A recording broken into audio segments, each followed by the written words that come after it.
প্রিয় বন্ধুরা, আসসালামু আলাইকুম। মুন্নি কুকিং 24 ইউটিউব চ্যানেলে সবাইকে স্বাগতম। প্রথমে আমি আমরা কেটে নিচ্ছি।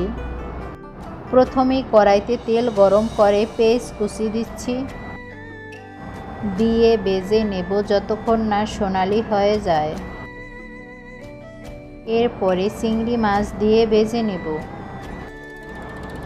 মরিচের গুঁড়ো 1 চা চামচের গুঁড়ো, আদা চা চামচ, স্বাদ মতো লবণ দিয়ে ভালো করে কষিয়ে নেব।